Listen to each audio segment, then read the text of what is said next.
like, I feel like if you're a strong, empowered woman, then you celebrate your femininity. You celebrate how beautiful, how amazing, how sexy you are, especially for women like my age, we're like all about family. It's like, what's wrong about that? What's wrong about like having a husband who you adore, who you serve, when you serve your family, it doesn't mean you're like a slave or anything like that. It's just, Yeah. that's just how strong women should be.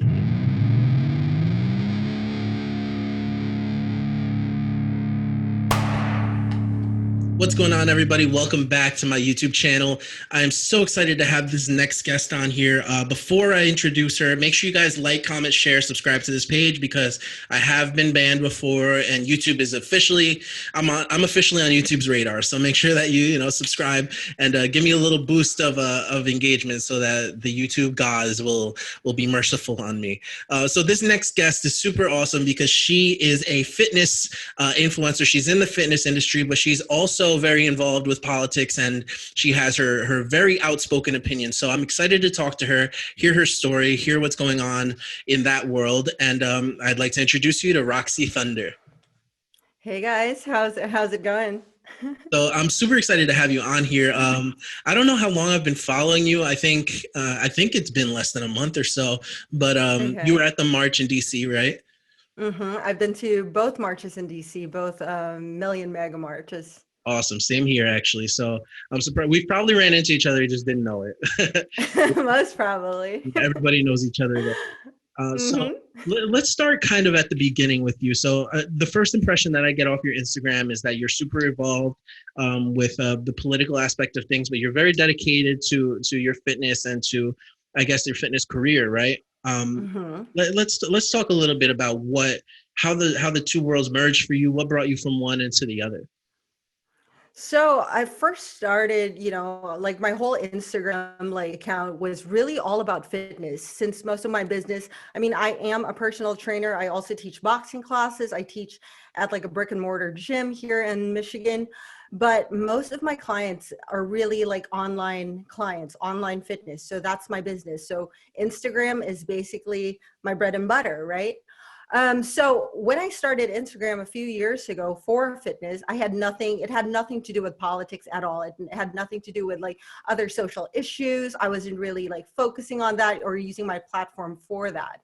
It's just recently, during this pandemic or plandemic, as I'd like to call it, that's when I started being more outspoken about my conservative views. And it was really hard at first, just because even though I am very strong-willed and I have like really strong opinions about things, I try to keep my business and my politics or my personal life completely separate. Especially, I do have a lot of clients who are liberals. So, you just kind of have to like balance it out when it comes to business. Yeah. But, this past few months, I just can't help myself, but really, had to figure out like, I have to speak up, I have to stand up for what's right. I can't just like sit down and just wait for things to happen. And I was like, might as well just like speak my mind and use my platform for that since my reach is pretty big. Of course. I think you are in a group of up-and-comers as far as the political side of things go that felt the need to speak out because they were kind of backed into a corner. One of the things that the left has done very well is they've made the personal the political. And they've done that intentionally, and they've talked about that. So somebody like yourself that, has their own business, they're living their life, they have their own values, they keep their opinions to themselves, are all of a sudden put on the forefront and said, you either agree with us or you're cast out of society. So that's to me what happened with George Floyd. And that was kind of the beginning for me, right? George Floyd, I was like, okay, done with it. I'm going to start posting about this. Yes. I think you probably have a lot of insight into what it's like being a business owner in a time like this, where any one of your clients at any given moment can just try and cancel you. Most definitely. I mean, it's all about like cancel culture right now, which is, as a business owner, that is scary. But at the same time, with how things are happening in our world, it's not only in America, like it's about time that we really stand up for what's right. And like my whole platform for fitness, it was about empowering people, empowering women, and through fitness and health and, eating right and all that. But at the same time, it's like if I'm here to empower someone and change someone's life, might as well help them, change their mindset and just figure out, like, is this right for me? Does this like follow my values? Does this follow like what I really, how I really want to live my life? And for me, it's like this whole radical left, approach. It's just wrong. It's like flat out wrong. And again, I always tell people it's not about Trump versus Biden. Right. It's really what's wrong and what's right. Yeah. And so, yeah, I can't help myself but speak up, I'm interested to know about your views on, I guess, modern feminism and the way that it's kind of brought into, it's even brought into fitness, right, with the body positivity movement and stuff like that. How has that impacted your clientele, or maybe some of the people that you've worked with in the past? Do you see a lot of that? Do you see a lot of this modern feminism kind of creeping in and maybe changing the way women think? What's your opinion on it? Yes, most definitely. So I've taught like fitness classes in a university here in Michigan, and just like different arenas, different types of clients, from like 60-year-olds, 70-year-olds to like college students. And I've noticed like the younger crowd, they're all about like, oh, I'm a feminist, I'm a strong woman. And that sounds great, right? Because I'm all about that. I'm very independent, I'm very strong-willed, I'm very outspoken. But at the same time, you'd have to figure out like, what are the roots of that? Are you just like fighting the system to, to prove yourself, or are you fighting, or are you just standing up for what's right as a woman because you are truly a strong woman? Right. And then, just figuring out the whole conservative versus liberal views, it just feels like for me, if you are truly empowered, you don't really have to prove yourself. You just have to simply live your life, right? You're not like, oh, look at me, I'm a strong woman. It's like, no. Like, are you saying you're a strong woman? Are you saying you don't hashtag feminism on every single post that you put up? Is that what you're saying?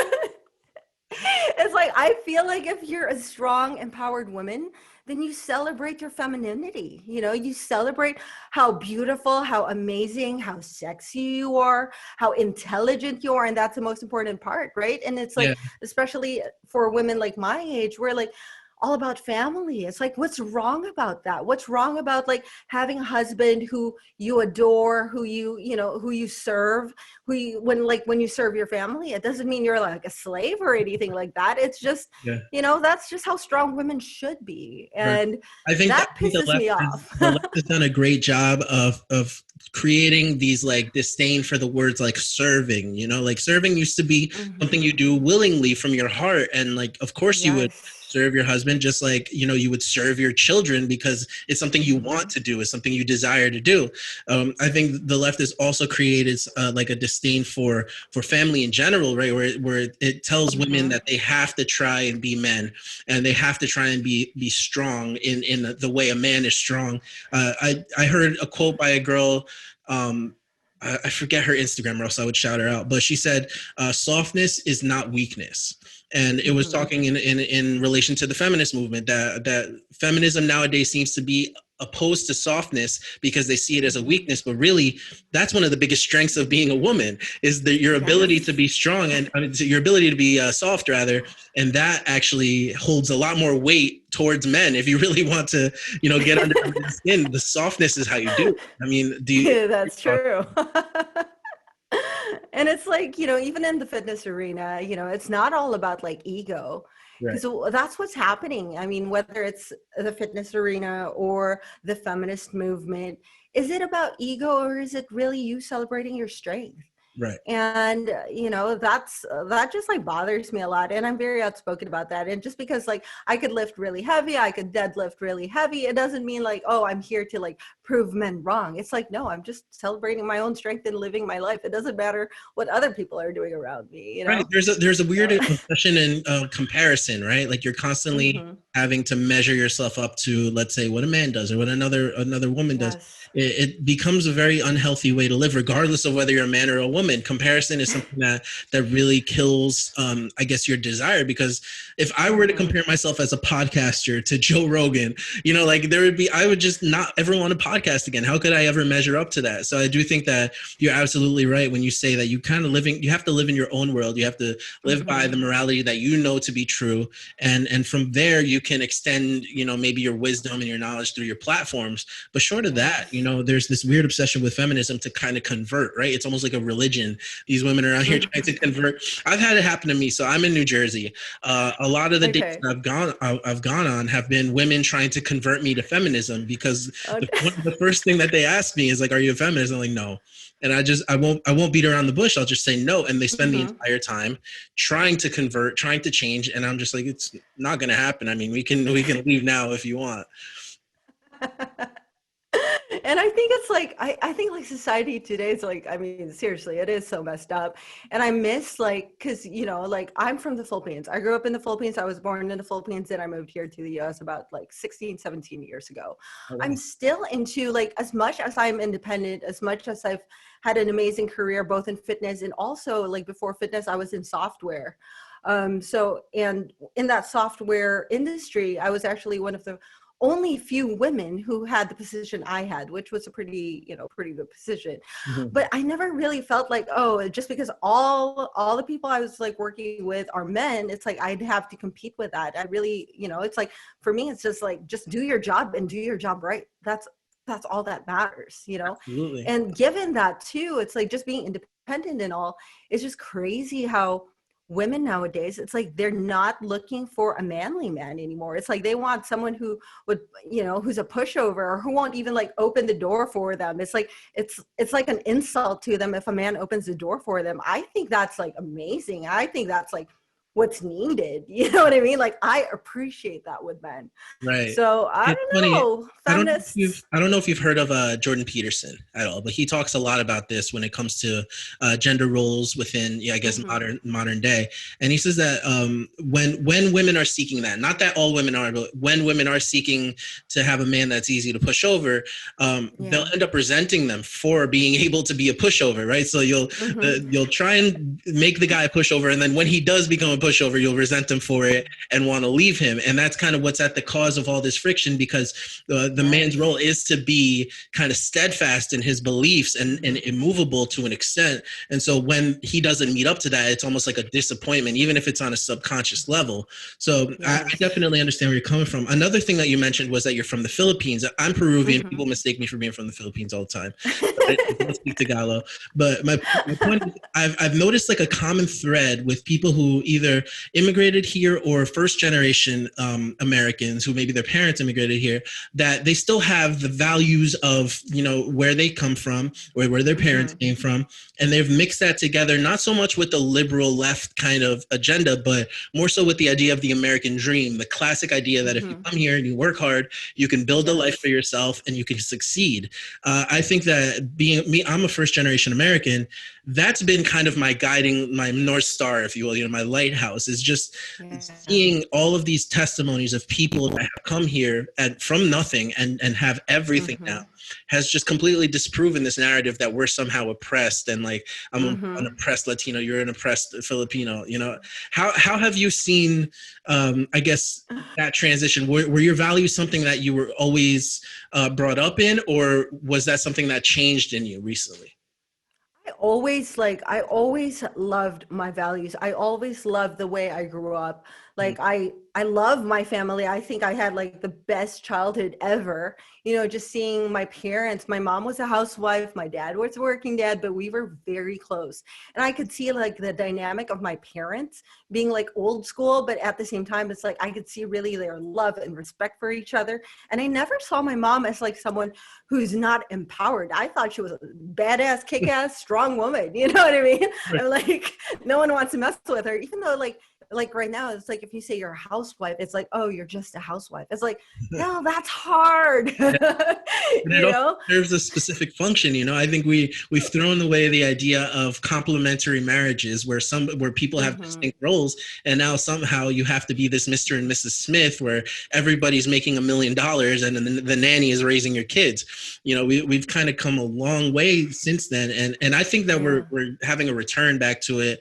I don't know what your view is on this, but the younger generation, Gen Z, for like my little cousins and stuff, they're growing up Hmm. and they're kind of resenting the leftist ideologies, and they almost want to be rebels. So the only place left to go is like, I'm going to be a rebel, I'm going to get a regular job, start a family, and have kids. And it's so backwards now. I don't know if you're seeing that out by you, but definitely here that's what it's looking like. Yes, I've noticed that with a lot of my friends who happen to be like half my age. I've been seeing them like it's kind of refreshing for me to see all these like college kids who are, who are very conservative, but of course quiet about it just because they will be canceled by their own school and by their own peers.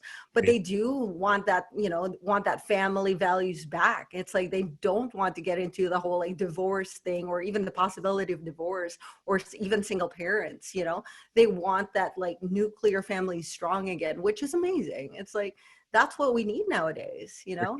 at least that's what I believe.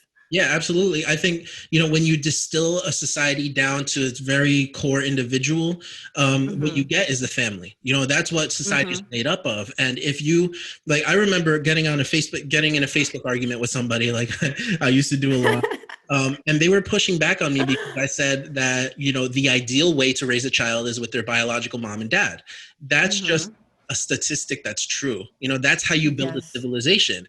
It's unfortunate that maybe not everybody gets to experience that, but it is Hmm. an ideal and it is a goal that's worth kind of trying to get to. Yeah. What have you seen that I guess in your experience coming into the conservative movement? I don't know how long you've been involved with conservatism or anything. What have you seen that's a difference when it comes to family versus, let's say, this idea of like single motherhood being prevalent and something to be praised? Well, first of all, like being conservative, like I never really thought I would call myself a conservative before, even though I did grow up in conservative values and really, like that's my thing. Like I love family. I don't believe in divorce. I believe, you know what I mean? Right. But it really got to me, like just this past summer, when I'm like, you know what, I am really conservative and I gotta stand up for that, But yeah, it's like it's just crazy, like how people like I don't know, like people just don't really really care about family anymore. And I think family is the most important thing. Family is the most important thing. Faith in God is the most important thing. Whether, you could be Muslim, you could be whatever your faith is, if you know that there is a God, there is a supreme being that's that's above money, greed, and all these like worldly things that people are focusing on. It's like that's so important. That's humanity, at least in my opinion. Right. I mean, what the founders said it, the founders weren't necessarily Christians like our founding Hmm. fathers, but they were creationists. They were theists. They did believe in a Hmm. God, a creator.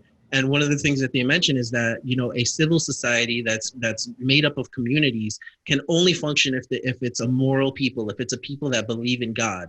Otherwise, you throw that to the women, you have, these atheist ideologies, everybody's just out Hmm. to get their own. And everybody's going to be at Hmm. each other's throats within a couple generations. And I think we're Exactly. starting to see that devolving from communities that love God, that worship together, that go to church and then they go to school, into this kind of like tribalistic me versus you, my team versus your team kind of mentality. Hmm. And that to me is scary. So did your values, were they founded on God, Christianity? Where's your spiritual life that you kind of extracted those values from, if there is one?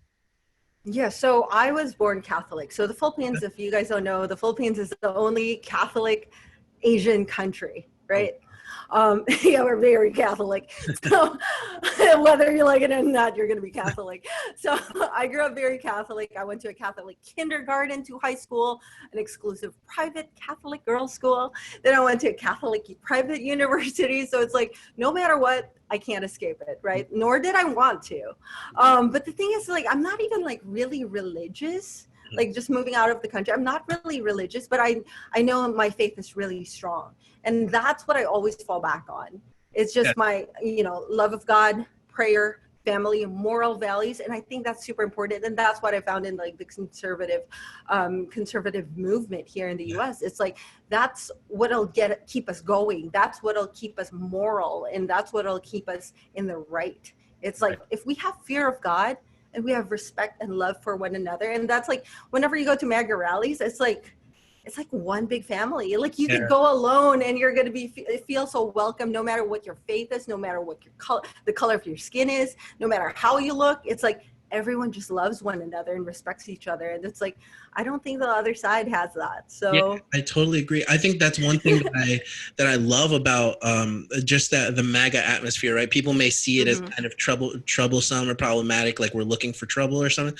But like, if you were down in DC and you were outside the JW while everybody was hanging out there, it was funny. Like I have a vivid picture because it was like a revelatory moment for me. You know, there's people kind of hanging out, they're smoking cigarettes, they're drinking, they're doing whatever. But then in the middle of all that, there's just this guy there with a microphone and he's preaching the gospel. And for me, I saw that. I'm a Christian. He's dancing around, whatever. He's having fun.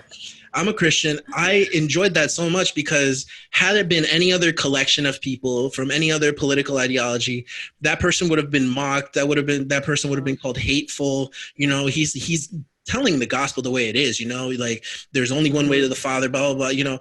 And these are things that even though not every single Republican or conservative find to be true, they all respect that we think that way. Yes. And they're not going to impede on that. And to me, that was so important. It's like, I genuinely feel accepted for who I am, not just the color of my skin or like, you know, some random trait of mine. Is like my deepest parts of me, which is my relationship with God, is accepted here. And I think that's important in a country, in a civilization that's going to be, you know, civilized and not violent. So I appreciate you for, you know, having that outlook. And, you know, even though you say you're not religious, I appreciate that you do have that respect and that reverence. And like you said, that fear of God, that's, I think, so important in this side of the movement. So I want to kind of circle back, talk a little bit more about your business, what you're doing with it, maybe your political future, if there is one. What are you thinking? Where are you thinking this goes? I don't know, political future. I've been having so many people just ask me, it's like, hey, are you running for something? Like I've gone to so many rallies, even here, locally here in Michigan. And I usually go to rallies alone. Just because I know like everyone's so nice anyway. It's like, might as well just go. So everyone just asks me and I'm like, I don't really have any political, aspirations, but I mean, you never know, right? I mean, it's like, you never know. Cause like for me, it's like, even with fitness, like I chose fitness even over like my career in software. Like I actually retired from software and I was doing that for like more than 10 years. I chose fitness because I wanted to serve people. And that was like the avenue that I could serve people, even though it didn't pay as much as, creating software, which was making me loads of money. I chose fitness because I love making a difference in other people's lives. And it's not simply like, helping someone lose weight or something, but it's more like being able to really empower them to become more confident, more loving, and more grateful for their life. And that's why I got into fitness. So, I mean, if there's, I don't know, maybe I might have something to do with politics in the future. Right? I mean, I can't say no, right? Yeah. Like, if it's my calling, then might as well do it. So. Absolutely. I think there's going to be, especially after the way this election is going, where we're sitting now, today's Friday, as we're recording this, we don't know what's going to happen. But I think out of all of this, the silver lining is going to be, there's going to be a whole new generation of conservatives and people who are patriots, the part of the patriot movement, people like yourself that are they're going to come up to the forefront and they're going to be important in this movement going forward. Because if Trump isn't in the White House, there has to be some sort of collective that kind of continues that vision and that pushes for that vision. So I think what you're doing is so important. Speaking out, even though you're a business owner, I can't imagine that, so I appreciate you for doing that, for coming on here, giving your time. Where can people find you if they want to learn more about you? Maybe they're local to you and they want to, take a class or something. Well, what kind of, I guess, what's your connect, your plug? Sure. So first of all, like online, you can find me on Instagram until I get nuked. It's Roxy Thunder. It's ROXY Thunder, one word. You can also visit my website, roxythunderfitness.com. And so you can get in touch with me through there too and see like all, before and afters of all my clients and all that stuff. And here in Michigan, if you're in the East Lansing area, so I'm pretty close to the capital, you could visit me at Title Boxing Club East Lansing. So I teach classes there. I do personal training there as well. Awesome. Thank you so much again for your time, and stick around and we'll Thank cover. you.